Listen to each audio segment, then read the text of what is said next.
बादशाह की मुर्ग के साथ मेहंदी के बाद जहनदाद फौरन बादशाह से छुपकर गुलाम और सुंदरी का निकाह करवा रहा होता है कि उसी वक्त वहाँ बादशाह आ जाता है और बादशाह जैसे ही सुंदरी को गुलाम की दुल्हन बना देखता है तो उसी वक्त बादशाह फौरन गुलाम की गिरबान पकड़कर कहता है, गुलाम तुमने मुझे धोखा दिया है। तो इस पर सुंदरी कहती है, बादशाह सुंदरी सिर्फ गुलाम की है। यह सुनकर बादशाह फौरन अपना पिस्टल निकालकर गुलाम पर गोली चला देता है और गोली सीधा गुलाम को आकर लगी है और गुलाम फौरन खून में लथपथ हो जाता है। यह देखकर बादशाह फौरन अपने आदमियों से कहता है, गुलाम का इलाज करवाकर इसे एक घर में बंद कर दो। यह सुनते ही बादशाह के आदमी गुलाम को किडनैप करके ले जाते हैं और बादशाह सुंदरी से कहता है, अगर तुमने मुझसे निकाह ना किया तो मैं गुलाम को मरवा दूंगा। यह सुनकर सुंदरी को अचानक चक्कर आता है और सुंदरी बेहोश हो जाती है। यह देखकर खुर्शीद बादशाह से कहती है, अगर सुंदरी को कुछ हुआ तो बादशाह मैं तुम्हें जिंदा नहीं छोड़ूंगी। यह सुनते ही बादशाह उसी वक्त सुंदरी को उठाकर अस्पताल ले जाता है और डॉक्टर फौरन सुंदरी का इलाज करता है और जैसे ही सुंदरी को होश आता है तो बादशाह सुंदरी को एक वीडियो दिखाता है जिसमें गुलाम रस्सी से बंधा हुआ बेहोश पड़ा होता है। यह देखकर सुंदरी उसी वक्त बादशाह के साथ निकाह करने के लिए तैयार हो जाती है। यह सुनते ही बादशाह उसी वक्त सुंदरी को अपने कराची वाले घर ले जाता है और बादशाह फौरन मौलवी साहब को बुलाता है और जैसे ही सुंदरी निकाह की ड्रेसिंग करने वॉशरूम जाती है तो उसी वक्त सुंदरी मौका देखकर फौरन खुर्शीद को कॉल करती है और कहती है, अम्मी बादशाह मुझसे जबरदस्ती निकाह कर रहा है। यह सुनकर खुर्शीद फौरन जहनदाद के पास जाती है और उसे कहती है, प्लीज तुम किसी तरह सुंदरी और बादशाह का निकाह होने से रुकवा दो। तो उसी वक्त जहनदाद फौरन अपने आदमियों को कॉल करता है और कहता है, सुंदरी को किडनैप कर लो और बादशाह को छोड़ दो। तो उसी वक्त जहनदाद का आदमी बादशाह के कराची वाले घर जाता है और वो बादशाह को नशा देकर बेहोश कर देता है और वो आदमी फौरन सुंदरी को किडनैप करके जहनदाद के पास सुंदर घर ले आता है और जैसे ही जहनदाद का आदमी गुलाम को छोड़ता है तो उसी वक्त गुलाम फौरन अपनी गाड़ी में बैठकर बादशाह के घर पहुंच जाता है और जैसे ही बादशाह को होश आता है तो बादशाह गुलाम की गिरबान पकड़कर कहता है, सुंदरी कहाँ है? तो इस पर गुलाम कहता है, बादशाह सुंदरी तो आपके साथ थी। तो उसी वक्त बादशाह को याद आता है और वो गुलाम को बताता है कि सुंदरी को कुछ लोग किडनैप करके ले गए हैं। यह सुनते ही गुलाम और बादशाह सुंदरी को ढूंढने के लिए निकल जाते हैं और अचानक गुलाम के मोबाइल पर खुर्शीद की कॉल आती है और वो गुलाम को बताती है कि सुंदरी को जहनदाद ने किडनैप करवा लिया था और अब सुंदरी तुम्हारी अम्मी लाजो के क्वार्टर में है, तुम फौरन जाकर सुंदरी से निकाह कर लो। तो उसी वक्त गुलाम बादशाह की गाड़ी से उतरकर अकेला सुंदर घर लाजो के क्वार्टर में पहुंच जाता है और सुंदरी गुलाम को देखते ही उसके गले लग जाती है। यह देखकर लाजो फौरन मौलवी साहब को बुलाकर आ जाती है और उसी वक्त वहां जहनदाद और खुर्शीद भी आ जाते हैं और जहनदाद मौलवी साहब से कहता है, गुलाम और सुंदरी का निकाह करवाओ। तो उसी वक्त मौलवी साहब गुलाम और सुंदरी से पूछता है, क्या आपको एक दूसरे से निकाह कबूल है? तो उसी वक्त गुलाम सुंदरी के साथ निकाह करने से इनकार कर देता है। यह सुनकर सुंदरी का होश उड़ जाता है और उसी वक्त गुलाम फौरन बादशाह को कॉल करता है और कहता है, सुंदरी मेरे साथ है। तो उसी वक्त बादशाह फौरन लाजो के क्वार्टर में पहुंच जाता है और उसी वक्त गुलाम सुंदरी का हाथ पकड़कर कहता है, सुंदरी अगर तुम मुझसे सच्ची मोहब्बत करती हो तो बादशाह से निकाह कर लो। तो उसी वक्त गुलाम के कहने पर सुंदरी बादशाह से निकाह करने के लिए तैयार हो जाती है और उसी वक्त मौलवी साहब सुंदरी और बादशाह का निकाह करवा देता है और गुलाम जहनदाद के कहने पर मुर्ग से निकाह कर लेता है। और दोस्तों आपको क्या लगता है, गुलाम ने सुंदरी को छोड़कर सही फैसला किया है? तो इसलिए हमारे चैनल को लाइक, सब्सक्राइब और शेयर करो और ये हमारी प्रेडिक्शन है फॉर एंटरटेनमेंट पर्पस ओनली।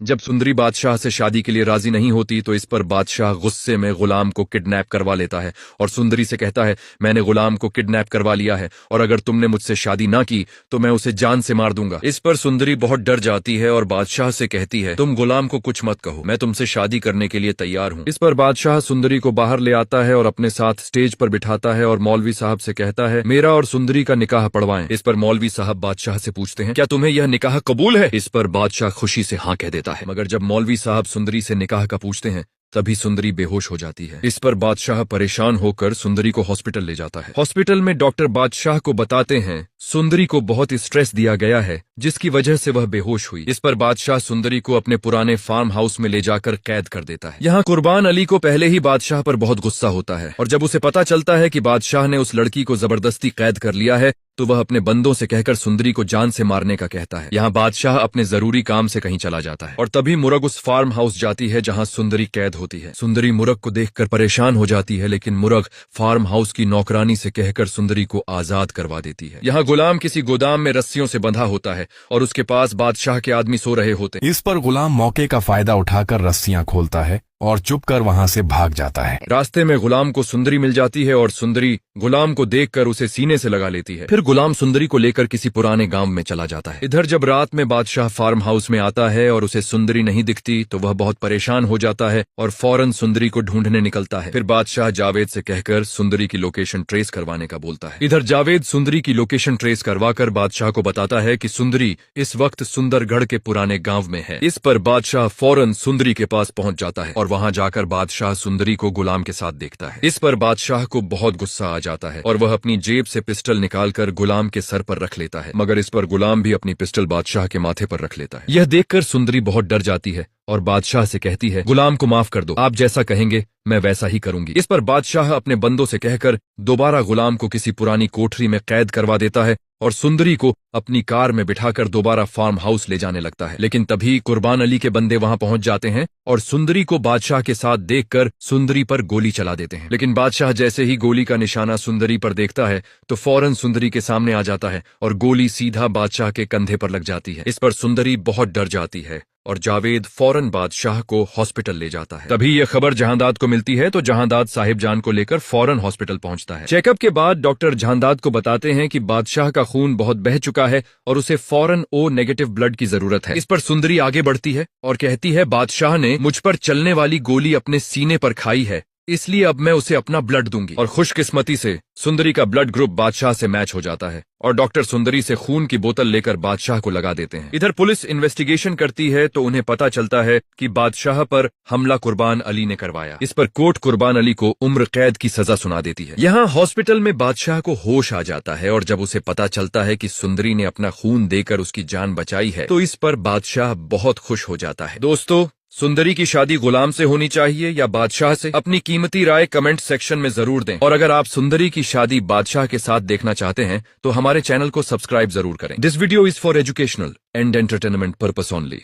तो बादशाह गुस्से में आकर सुंदरी से कहता है, तुम इस घर से कहीं नहीं जाओगी। जिस पर सुंदरी चिल्लाकर कहती है, तुम कौन होते हो मुझे रोकने वाले? ये सुनकर बादशाह तुरंत सुंदरी का हाथ पकड़ता है और उसे जबरदस्ती एक कमरे में बंद कर देता है और कहता है, तुम सिर्फ मेरी होगी। उसी वक्त साहिबा जान घबराते हुए जहांदर को बताती है कि अगर कुर्बान भाई को पता चल गया कि बादशाह और मूर्ख की शादी नहीं हुई तो कुर्बान तुरंत बादशाह की जान ले लेगा। ये सुनकर जहांदर के होश उड़ जाते हैं, जिसके बाद अगले दिन जहांदर तुरंत गुलाम को कॉल करता है और कहता है, सुंदरी को फौरन यहाँ से ले जाओ। उसी वक्त जहांदर चुपके से सुंदरी के कमरे का ताला तोड़ता है और उसे अपने साथ घर से बाहर ले आता है। बाहर आते ही सुंदरी जैसे ही गुलाम को अपने सामने देखती है तो भागते हुए तुरंत उसके गले से लग जाती है, जिस पर गुलाम उसे कहता है, सुंदरी अब हम यहाँ से बहुत दूर चले जाएंगे। जिसके बाद गुलाम तुरंत सुंदरी को गाड़ी में बिठाकर शहर की तरफ भगा ले जाता है। उधर घर में बादशाह जब सुबह सुंदरी के कमरे में जाता है तो वो वहाँ नहीं मिलती। ये देखकर बादशाह गुस्से में पागल हो जाता है और जहांदर से पूछता है, लेकिन जहांदर कहता है, मुझे कुछ नहीं पता। तभी बादशाह फौरन गुलाम के क्वार्टर जाता है। वहाँ ताला लगा देखकर वो समझ जाता है कि गुलाम ही सुंदरी को लेकर भागा है। जिसके बाद बादशाह तुरंत अपनी पावर का इस्तेमाल करता है और गुलाम का ठिकाना पता लगवा लेता है। उसी वक्त बादशाह अपने गुंडों को लेकर गुलाम के घर पहुंच जाता है। जैसे ही बादशाह अंदर जाकर सुंदरी को वहां से ले जाने लगता है तभी पीछे से गुलाम आ जाता है। ये देखकर बादशाह तुरंत गुलाम पर गन तान देता है और कहता है, मैं आज तेरी जान ले लूंगा। लेकिन तभी अचानक पीछे से बादशाह के गुंडे आकर गुलाम को पकड़ लेते हैं। जिसके बाद बादशाह जबरदस्ती सुंदरी को अपने साथ वापस घर ले आता है और उसे वापस कमरे में लॉक कर देता है। अगले दिन बादशाह जहांदर से कहता है, मैं आज ही सुंदरी से निकाह करूंगा। लेकिन ये बात कुर्बान को पता चल जाती है कि बादशाह किसी और लड़की से शादी कर रहा है। जिसके बाद जब बादशाह और सुंदरी का निकाह हो रहा होता है तभी कुर्बान का भेजा हुआ स्नाइपर दूर से बादशाह पर निशाना लेता है। दूसरी तरफ गुलाम अपनी रस्सियां तुड़वाकर और गुंडों की पिटाई लगाकर वहां पहुंच जाता है। जैसे ही स्नाइपर बादशाह पर गोली चलाता है उसी वक्त गुलाम आगे बढ़कर बादशाह के सामने आ जाता है और गोली सीधा गुलाम के सीने पर लग जाती है। ये देखकर बादशाह के होश उड़ जाते हैं और वो तुरंत गुलाम को हॉस्पिटल लेकर भागता है। डॉक्टर तुरंत गुलाम का इलाज करते हैं और गोली निकाल लेते हैं, लेकिन गुलाम की हालत बहुत खराब होती है। गुलाम तड़पते हुए बादशाह को बुलाता है और कहता है, बादशाह मुझे माफ कर देना, मैंने तुम्हारी मोहब्बत को तुमसे दूर रखा। जिसके बाद वो सुंदरी को भी अपने पास बुलाता है और कहता है, सुंदरी बादशाह तुमसे सच्ची मोहब्बत करता है, तुम इसी से शादी कर लो, यही मेरी आखिरी ख्वाहिश है। ये कहकर गुलाम उन दोनों का हाथ एक दूसरे के हाथ में देता है और उसी वक्त अपनी आंखें हमेशा के लिए बंद कर लेता है। डॉक्टर डॉक्टर चेक करके बताते हैं कि गुलाम अब इस दुनिया में नहीं रहा, जिसके बाद गुलाम की तदफीन कर दी जाती है और बादशाह और सुंदरी उसकी कब्र पर आकर बहुत रोते हैं। फिर बादशाह सुंदरी को घर लाता है और कहता है अब हमें निकाह कर लेना चाहिए। गुलाम की यही आखिरी ख्वाहिश थी। जिसके बाद जहांदर तुरंत मौलवी साहब को बुलाकर लाता है और बादशाह और सुंदरी का निकाह पढ़ा दिया जाता है। तो दोस्तों, क्या गुलाम ने बादशाह की जान बचाकर सही फैसला किया और कुर्बान को क्या सजा मिलेगी? अपनी कीमती राय कमेंट्स में जरूर बताएं। वीडियो पसंद आई हो तो लाइक, शेयर और सब्सक्राइब जरूर करें। याद रहे, ये हमारी प्रिडिक्शन है जो सिर्फ एंटरटेनमेंट पर्पस के लिए बनाई गई है।